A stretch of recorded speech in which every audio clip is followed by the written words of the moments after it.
This is CBC Here and Now.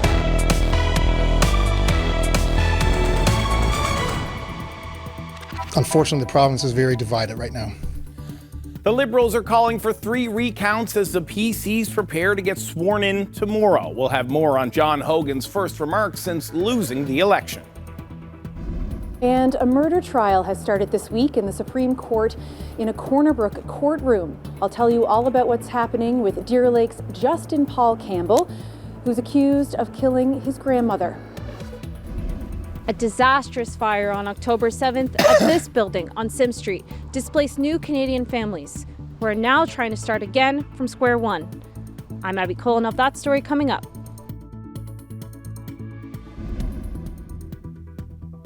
Good evening and welcome to Here and Now. I'm Jeremy Eaton, sitting in for Carolyn Stokes. Well, after 2 weeks of relative silence, the political winds started blowing again today. There are now plans to install a new PC government, and after a decade in power, the Liberals are adapting to life on the other side in opposition. Here Now's Terry Roberts reports. The political ground in this province is about to shift. On Wednesday, the PCs will take the levers of power. Today, the outgoing Liberal government held a final caucus meeting, and leader John Hogan emerged for the first time in 2 weeks, and he was fired up. 88 votes. It's tough to swallow that, but at the same time, it fills me with a sense of hope and optimism that people still want to continue to hear from us. Get used to the sound of this. Opposition leader John Hogan leading the pared-down Liberal caucus into a scrum with reporters for the first time since losing the October 14th election. 4 new faces. 11 Liberals returned in an election loss that few saw coming. Hogan was quick to answer questions about the fate of his leadership. And I'm really proud to be here with what I would tell Newfoundlanders and Labradorians is the strongest opposition in the history of Newfoundland and Labrador. And says he will hold the PCs to account. They've made a lot of promises over the last 4 or 5 weeks during the course of this election campaign. A lot of promises which we don't feel that they will be able to live up to. He said this when asked what went wrong on election night. Unfortunately, the province is very divided right now. You look at the seat counts, which is very, very close, a 21-19 majority government for Conservatives. I think you see some rural seats, which you saw in the federal election as well. I think there's still a little bit of Liberal hangover from the past federal Liberal Prime Minister, which we need to continue to work on in rural parts of the province to make sure that they understand that this Liberal government or this Liberal caucus is there for them and has their backs. The Liberals held a caucus meeting Tuesday afternoon, and here's what some of them had to say about Hogan's leadership on their way inside. I fully support John Hogan. He has my full support, so looking forward to, like I said, chatting with everyone and seeing everyone today. I think our leader is going to stay on. I hope he does. I think he has, he's a good man. I think he's got a lot to offer the party. He's a great leader. He's done a very good job with respect to that. It's a challenging election. Obviously, the people have spoken. It's not the job that we ran for, but it's the job we were given, and I'm excited about that opportunity. And some Liberals say they're looking forward to being an effective opposition. There's been a lot of promises made on the campaign trail, promises that I think are far from reality. So, I look forward to keeping the government to account, and ultimately holding them responsible. Hogan says his biggest worry is that the proposed energy deal on the Churchill River may get scuttled by incoming Premier Tony Wakeham. Wakeham has promised an independent review and a referendum on any deal. We knew that they've scrapped the Future Fund. Now are they going to scrap the most financially positive opportunity that this province has ever seen? While the Liberals are asking for a recount in 3 districts, John Hogan says he accepts the outcome of the election. And the new seat arrangement inside the legislature is another indicator that the political landscape is shifting. Terry Roberts, CBC News, St. John's. As Terry mentioned there, the Liberal Party announced that they've requested judicial recounts in the districts of Placentia West Bellevue, Topsail Paradise, and Lewisport Twillingate. Brian Keating, Dan Bobbitt, and Derek Bennett ran for the Liberals in those districts in the latest provincial election. PC incumbent Jeff Dwyer beat Keating by 64 votes. Bobbitt also lost his race to a PC incumbent, Paul Dinn, by 102 votes. And Bennett lost his seat to PC Mark Butt by only 18 votes. In a statement, the PC party calls the recounts a waste of the court's time and a scheme. So this news comes as the Premier designate says his cabinet will be sworn in tomorrow. Tony Wakeham made the announcement today in a video posted on social media. Tomorrow, our province begins a new chapter when we swear in the cabinet who will lead your new government. It will be the honor of my life to serve as our province's 16th Premier since Confederation. And my promise to all Newfoundlanders and Labradorians is that no matter where you live and no matter how you voted, I'm going to give this everything I've got, and that our new cabinet and government team will give this everything they've got. Innu Nation's vote to ratify a historic settlement with Hydro-Quebec has failed. The CBC's Andrew Maguire has more. Members of Innu Nation in Shayajit and Natwashish headed to the polls this week to vote on a reconciliation and collaboration agreement with Hydro-Quebec. If passed, Hydro-Quebec would have paid $87 million to Innu Nation over 16 years, along with 3% of the dividends Hydro-Quebec receives from Churchill Falls. But to ratify the deal, at least 50% of residents in both Shayajit and Natwashish were required to vote. And Innu Nation negotiator Peter Panashue says that in Shayajit, they were about 10 votes short of meeting that bar. I will say I was very disappointed and very deflated. I had expected different results because what's on the table and what's on the offer is a very good deal. Panashue says he thinks voters in Shayajit understood there were two ways of voting no to the agreement. One, you can stay home because we still need 50% of the community ratification to legitimize the vote. Or you can go and vote and say no. It's not clear what happens next with the deal. Panashue is clear that he's an advisor with Innu Nation, not a decision maker. But he said he doesn't think the results would change if the vote was held again tomorrow. Because the people that voted no and voted against the agreement are still out dancing on the street, and it's going to be a while for them to it's going to take them a while to figure out how serious this is, and probably in the next 3 months, maybe if all the parties were still agreeable to having another go, maybe then that'll be possible. But I don't see it happening in the very near future. Panashue said there's no guarantee that another deal from Hydro-Quebec over Churchill Falls will be put on the table. But he said the results of the vote won't impact the future of Gull Island, because Innu Nation already decided on Gull Island and Muskrat Falls in 2011 as part of the New Dawn Agreement. They're not going to ask us if we're going to approve Gull Island again. That's already done. That's between Newfoundland and Quebec. And this vote yesterday had nothing to do with Gull Island. Panashue said Innu Nation is already part of an impact benefit agreement on the proposed hydro project. And if Gull Island moves ahead, Innu Nation will work with whoever takes ownership of the project. A statement from Hydro-Quebec says it plans to discuss next steps with the Innu Nation. Newfoundland and Labrador Hydro also provided a statement saying it has deep respect for the Innu Nation and that its commitment to the Lower Churchill Project Impacts and Benefits Agreement remains unchanged. For CBC News, I'm Andrea Maguire in Happy Valley Goose Bay. An apartment fire earlier this month has left a number of families in St. John's displaced and homeless. 7 of those families are refugees and or new Canadians. While fundraisers are ongoing, 2 Ukrainian refugee families are still waiting to secure housing. CBC's Abby Cole has that story. On October 7th, 9 families living in this building, 7 of whom are refugees or new Canadians, were suddenly awoken early in the morning to the building on fire. They all got out, but didn't realize in that moment that they'd be starting life in Canada all over again. We wake up, we're shocked, and we see all house starting fire. It's really starting hard. And neighborhoods, they call 911. Really, it's like you wake up, but you think it's a dream.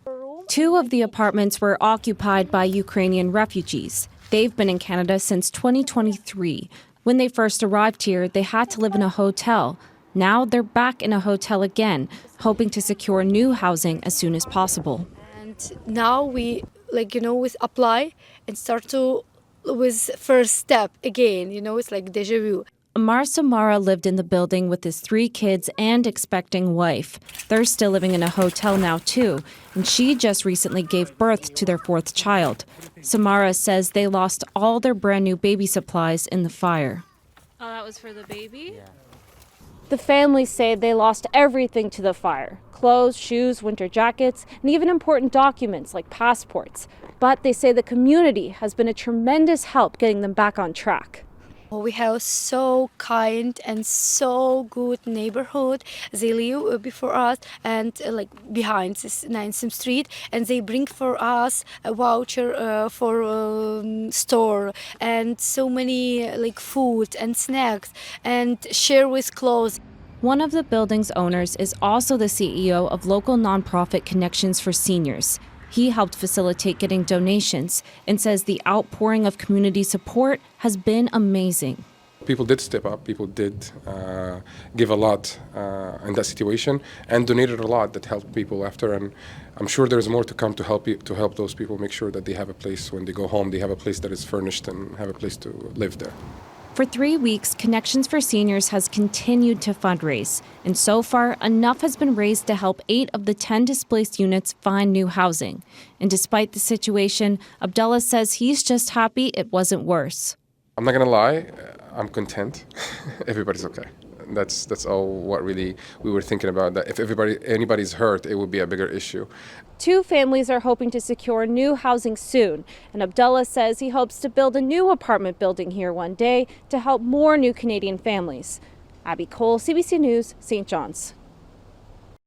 After a summer filled with hot weather and little rainfall, many communities are dealing with lower than normal water levels.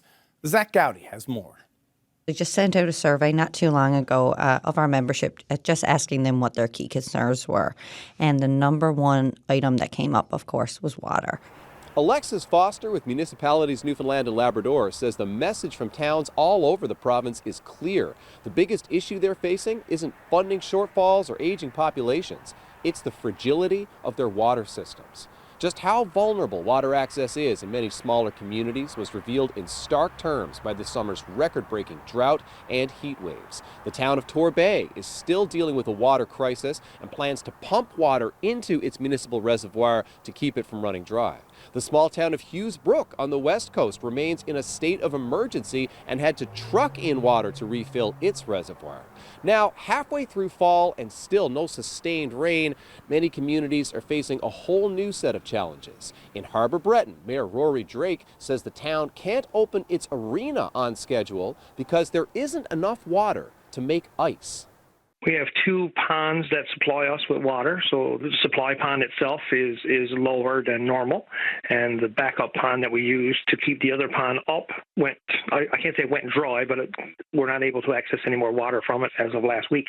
So the lack of rainfall is just causing concern that how long can we go like this? So as long as we're maintaining the same level, we're okay for now, but like winter's coming, so if we get snow or ice and that puts an added pressure on it, then we're in trouble for sure.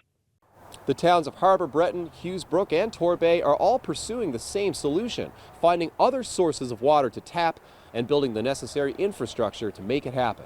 But of course, those projects can be expensive and complex, and smaller communities often don't have the resources. Alexis Foster says municipalities will need more help from the provincial and federal governments to guarantee water access in the future.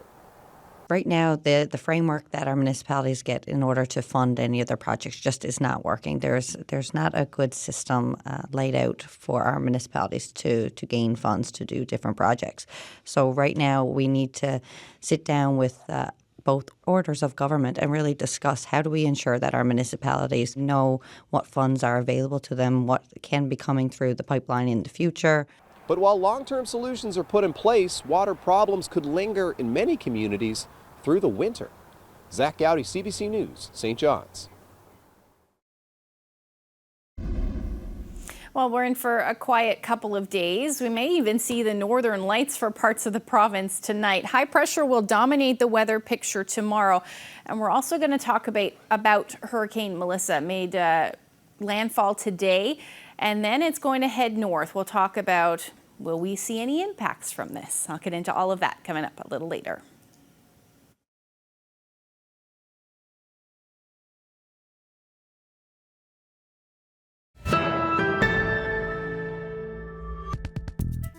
The trial for a Deer Lake man accused of killing his mother is underway. His grandmother, is underway. Colleen Connors reports, but first a warning, this story contains graphic details.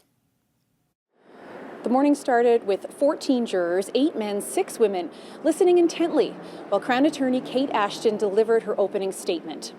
A short but alarming speech, giving the details of how she says Justin Paul Campbell strangled and killed his grandmother, Eva Bamfield. Ashton said he planned it for days. He choked her, killing her, drained her bank account, using her money to buy drugs. He told family and friends she went out of town and left her phone at home. The first witness of the trial took the stand, the police officer that found Bamfield's body and later arrested Campbell. Sergeant Dwayne Hogg searched her apartment on September 8th. She was reported missing, and it was suspicious. That's when he found her wrapped tightly in a large blanket with cellophane around her face, with her body stuck between the floor and the head of her bed. He showed pictures of her to the jury. Campbell lived in the same blue apartment building and was arrested outside on September 8th around 4 o'clock. That was over 2 years ago. Police say Bamfield was killed somewhere between August 30th and September 7th. Bamfield's death was a huge shock to the small community of Deer Lake. Campbell has pleaded not guilty to first-degree murder charges and a charge of theft over $5,000. He sat in court today, watching intently, writing in his notebook. His lawyer, Jonathan Regan, asked Sergeant Hogg about Bamfield's car, which was reportedly stolen from her driveway. Justin Paul Campbell's trial here at the Supreme Court is set to take about 4 weeks. The Crown said today that they plan on calling 20 witnesses. Colleen Connors, CBC News, Corner Brook. COVID is not over. That's the message from medical professionals who gathered in St. John's earlier this month for the 3rd Canadian Symposium on Long COVID. St. John's pediatrician Dr. Mike Hall was the co-chair for the event. He says people think it's a rare condition, but it's not. 1 in 5 people have long COVID, and it's increasing over time. You know, COVID never went away. People think that it's disappeared, it's no longer an issue that we should be concerned about. COVID continues to happen, and with that, there's a percentage of people who are getting long COVID. So really, we're seeing more and more cases of long COVID. Dr. Hall is also a caregiver for his wife who has long COVID. So a lot of it is, at the start, is learning, sort of looking at the symptoms. You know, my wife went through a lot of different things initially. She had respiratory issues and cardiac issues, and then the brain fog ensued. And it's a condition that changes. You know, some days are good and some days are not.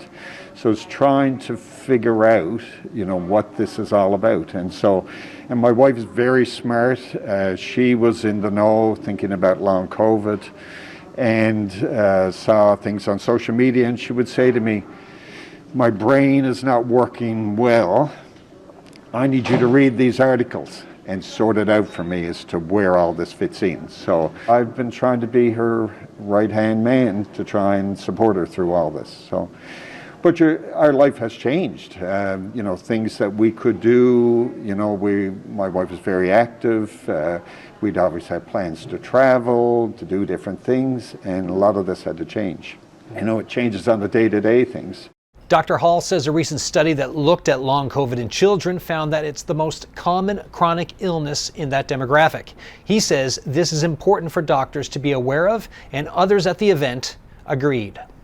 Dr. Catherine Clark is a family physician. She says long COVID is underdiagnosed. I think we just need to bring awareness. I think that's the biggest thing, is just reminding patients or physicians even that long COVID isn't over. It's still out there. You need to think about it. You need to have it on your differential so these people don't fall through the cracks. Meanwhile, there is still no approved treatment for long COVID. So Dr. Hall says in order to prevent folks from getting it, you need proper ventilation, masking, and also, he says, get the vaccine. Adam Walsh, CBC News, St. John's.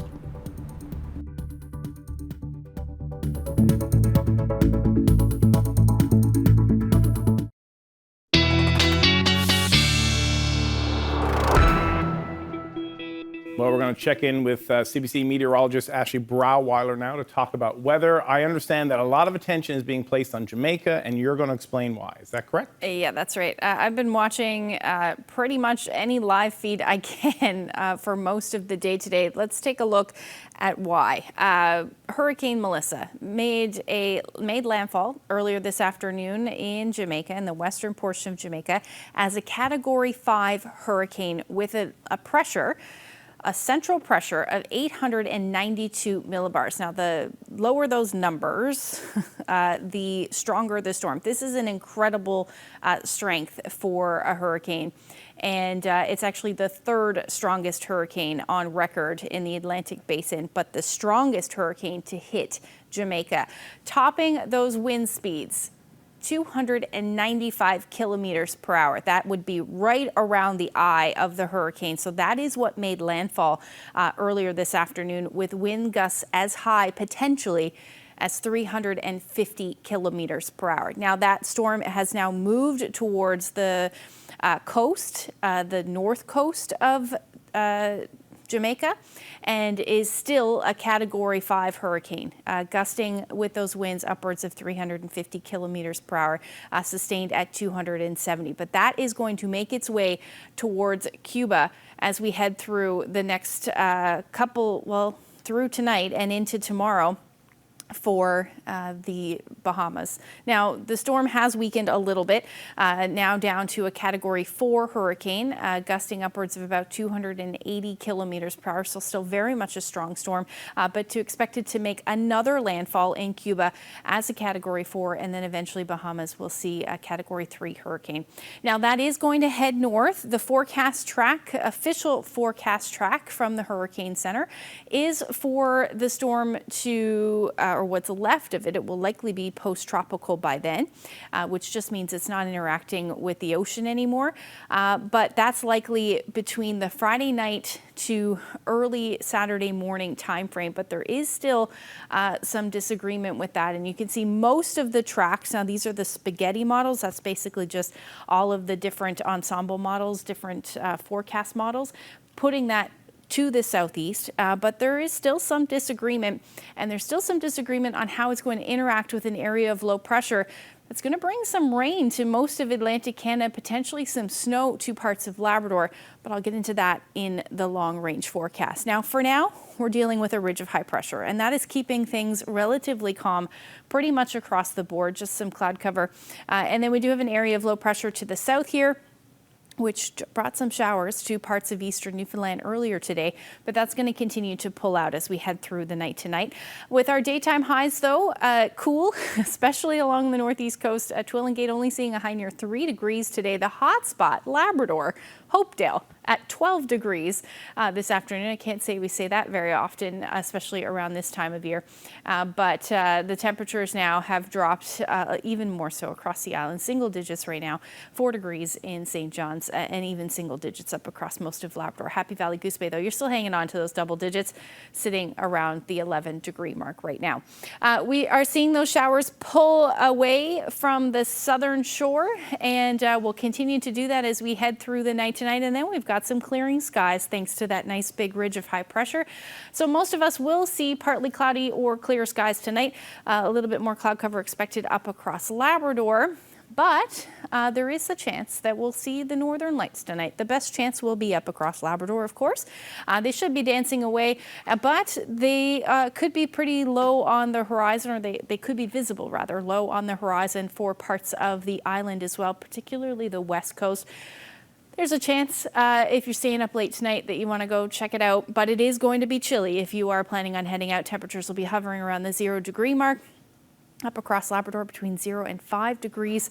And then as we head through the day tomorrow, generally that ridge of high pressure dominating the weather picture, although along the northeast coast we may see a little bit of cloud cover through the day. And then same thing up across Labrador, varying levels of cloud cover, but for most of us it's going to be fairly nice. Our daytime highs along the northeast coast tomorrow are going to sit around 9 degrees. The rest of the island somewhere between 10 to as much as 13 degrees, the warmest for Port aux Basques, with generally light winds. And then up across Labrador, you're looking at your daytime highs between 9 to 11, 13 actually, but the chance of a few showers in Lab City. So I'll have your long-range forecast when I come back a little later. On Wednesday, CBC Newfoundland and Labrador will be launching its latest podcast, and the host of that podcast is a familiar voice to our CBC audiences. He's also the host of CBC Radio 1's The Signal, and he's my friend Adam Walsh. Thanks for joining us. Thank you, sir. Congrats on the show. What can you tell us about it? Well, first thing, Jeremy, the name, This is Newfoundland and Labrador, is what we're calling it, once a week podcast. It's going to be a deep dive into the news. It could be an explainer, some big news story of the week, but once a week, every week for the folks in Newfoundland and Labrador, it's going to be a story about people in this community that we call Newfoundland and Labrador. It's done by the folks in the newsroom, CBC Newfoundland and Labrador journalists. We're all working together to put this thing out and up, and I'm hosting it. Episodes drop every Wednesday. Tomorrow is Wednesday, so what's the first show going to be about? So it's with Ariana Calland from our investigative unit. It's a look into, we're going to go back to the summer actually, when we had all that heat, that extreme heat that was happening. Ariana did an investigation into seniors in care homes and what regulations there are for cooling folks. So while we go back to the summer, I know things are cooling now, we're moving through fall into winter, but when you look back at what happened and what folks were living through, it's about talking about regulations and looking forward as people adapt to like the climate reality that we're living in. What kind of other stories will you be talking about? Oh, loads of stuff. So like I said, every week it's going to be a bit of the, well, what's a big story of this week, but there's also that concurrent stuff that we're working on. So for instance, I've been working on a story about climate change and farming, which is also a business story. I went to a chicken farm, Jeremy, so people are going to get to hear some chicken sounds with this.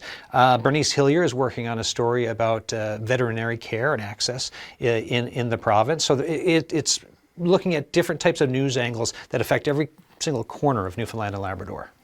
Why did you want to take this show on, Adam? Oh, great question. I think I'm a podcast listener. After work, oftentimes when I'm running, I'll listen to podcasts that help paint a picture nationally, internationally, right? It could be Power and Politics, it could be The House, it could be, or This American Life for South of the Border, these types of podcasts. I think there's a space for Newfoundland and Labrador in the news podcast space for people to say, once a week, here's a story that you need to dig into that will help you understand this place and what's happening in it. So looking at that, I thought, hey, this is a great opportunity when folks brought up the possibility. I'm still hosting The Signal 5 days a week, and then this is that extra that's there for CBC listeners, CBC fans, and also maybe people who don't necessarily follow CBC. It's there for everyone. Where can people find this new podcast? All right, there's some people have heard before, Jeremy. You can find it anywhere you get your podcasts, but I'm gonna do something. I'm gonna look right at the camera now for you out there. Look for This is Newfoundland and Labrador and do Adam Walsh a solid. Smash that subscribe button. Give it a listen. Adam, thanks so much for telling us about this. Thanks, Jeremy.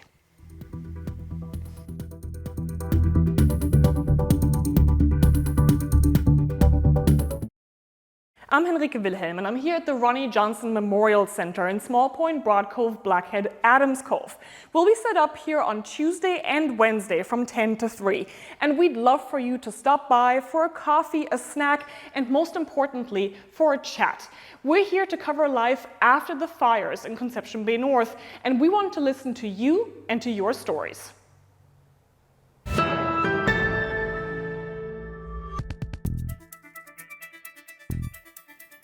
Two people were injured last week when an SUV collided with a police vehicle on the TCH. RCMP say the incident happened around 3:30 in the afternoon near Brigus Junction on Wednesday. An officer conducting a traffic stop on the side of the highway was rear-ended by a white Hyundai Venue. The impact pushed the police vehicle onto its side and into a ditch. Both the officer and the driver of the other vehicle were taken to hospital and treated for non-life-threatening injuries. RCMP are now looking for dash cam footage or witnesses of the incident. Returning now to our top story. John Hogan spoke to reporters today for the first time since losing the election. The Liberal leader refused several requests for an interview for the last 2 weeks since his loss.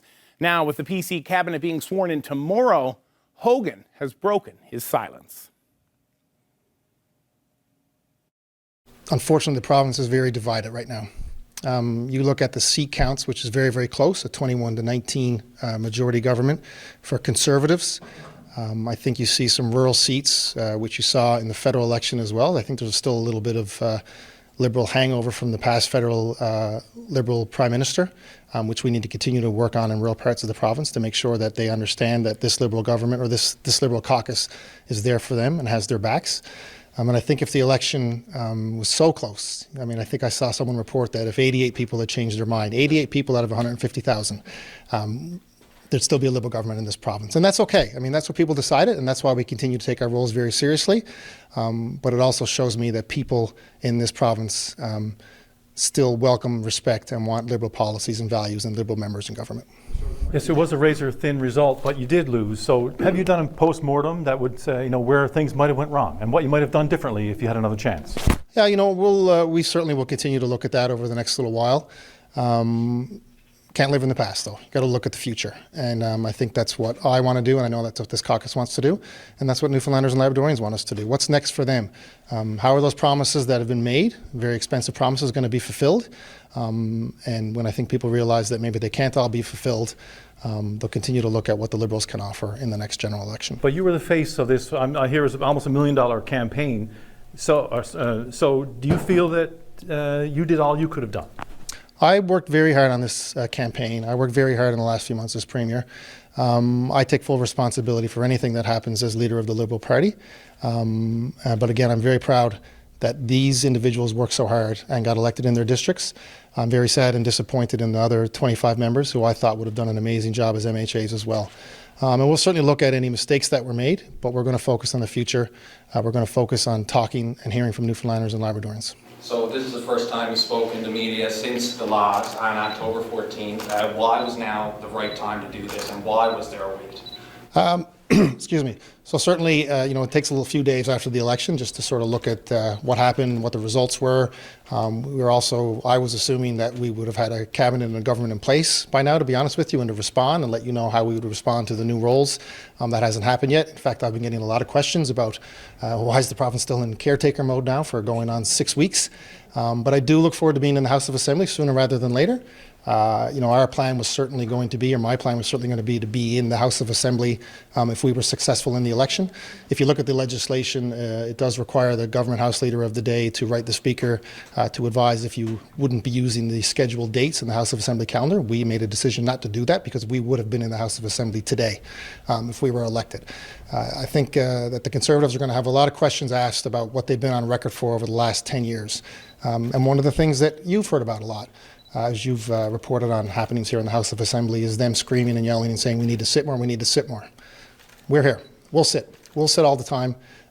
We look forward to asking questions and we look forward to holding them to account. The parties applied for the court to look at 3 of these elections for a recount. What's the basis for doing that? So you can certainly read the affidavits that's been filed along with the applications, but essentially you do need to file that affidavit evidence to show that potentially, or essentially I should say, a specific vote was counted improperly or a vote wasn't counted. This is not a controverted Elections Act where we're saying there was something wrong with the entire election or the entire system in 3 of these districts.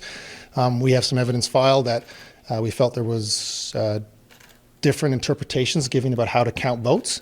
Theoretically, that could apply to any of the 40 seats, including, for example, Windsor Lake, but we chose to focus on the 3 seats where there will be a potential that that number will be low enough that we could overturn those 3 elections. What's your message to Tony Wakeham right now? Look, I think my message to him, he has a huge responsibility, and trust me, I know what that responsibility feels like. It's a lot. It's a great responsibility. I'm sure he's very proud to be the next Premier of Newfoundland and Labrador, but he needs to get to work. He has a lot on his plate. He needs to tell Newfoundlanders and Labradorians what he wants to do with the MOU. He still hasn't been very clear, in my opinion, about what that is.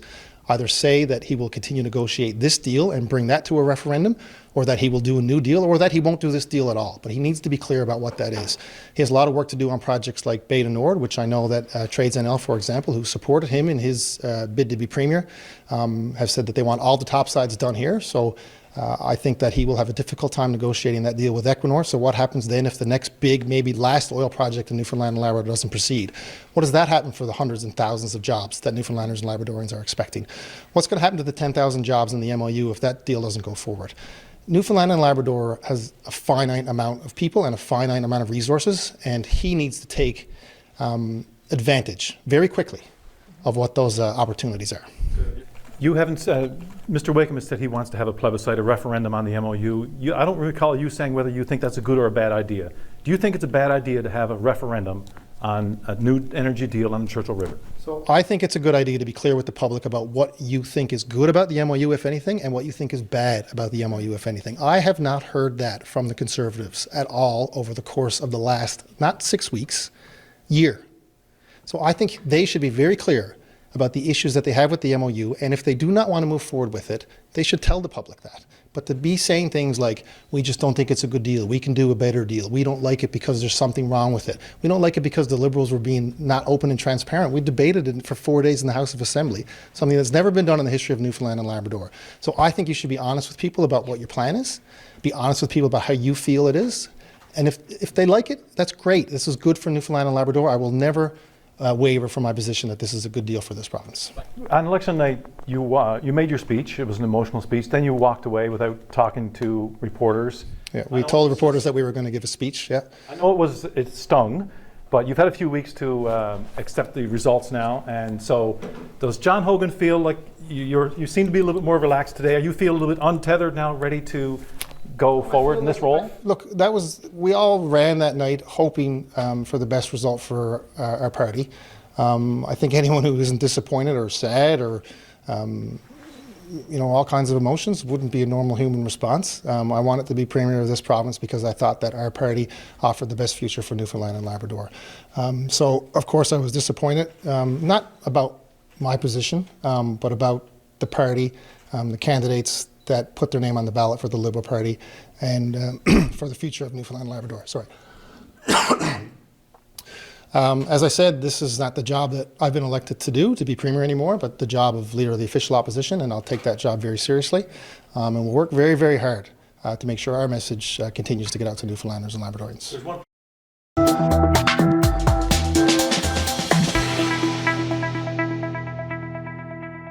He was staying in the Sky Dome, and he was walking down the lobby, and Joe Carter was like signing all these kids' autographs, so he asked him, and he got it. He didn't have the ball on him at the time, so he got it on a slip of paper. So the rest of that story is that Steve Merton, an 11-year-old of St. John's at the time, his dad caught a ball back in 1993 when he was at the game, Toronto, Game 6 of the World Series. And he snagged that autograph from Joe Carter just hours before he hit this World Series winning home run against the Philadelphia Phillies. Touch 'em all, Joe. Talk about a historic momentum.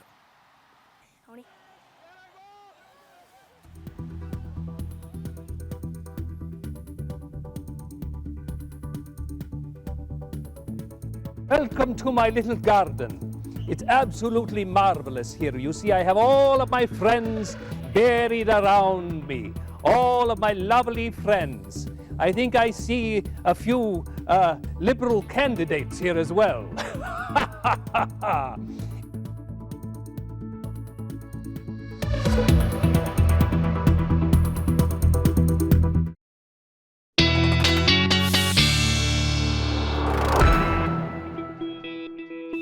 I felt like that last clip needed a bit of context.